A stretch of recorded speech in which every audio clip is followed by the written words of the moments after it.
পড়তে এসে অমানবিক ঘটনার শিকার হলো এক ৮ বছর বয়সী ছাত্রী।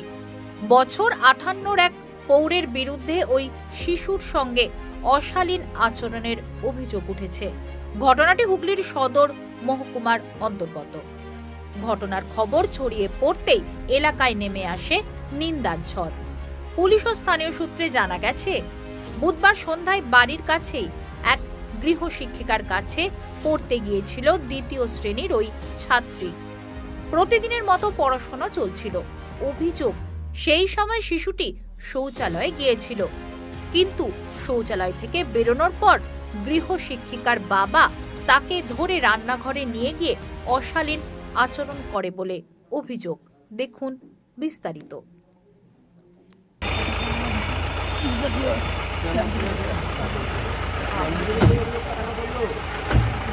ম্যাডাম, দিদি উঠবে?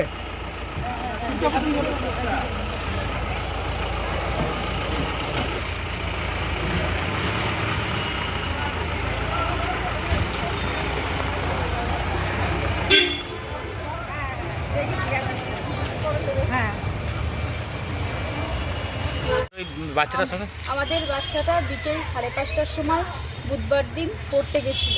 পড়তে যাওয়ার পরে ওর বাবা মানে ওদের দেখাশোনা করে, ঘুরঘুর ঘরের ভেতরেই করে। ওরা যা বললো। কার বাবা? মেয়েটার বাবা। মানে যার কাছে পড়তে যায়? হ্যাঁ, যার কাছে পড়তে যায় তার বাবা। এরকম দেখাশোনা করে নিয়ে মেয়েটার টয়লেট পেয়েছে, মেয়েটা টয়লেটে গেছে। টয়লেটে যাওয়ার পরে মেয়েটা টয়লেট থেকে বেরিয়ে ছিটকিনি দিচ্ছিল। মেয়েটাকে হাতটা ধরে নিয়ে মেয়েটাকে রান্নাঘরে চলে গেছে।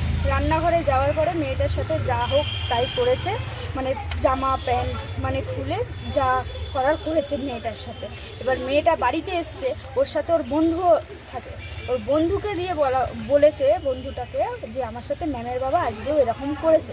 নিয়ে ওর বন্ধুটা আজকে বাড়িতে এসে বলে দিয়েছিল, সেদিনকে বাড়িতে এসে বলে দিয়েছিল কথাটা।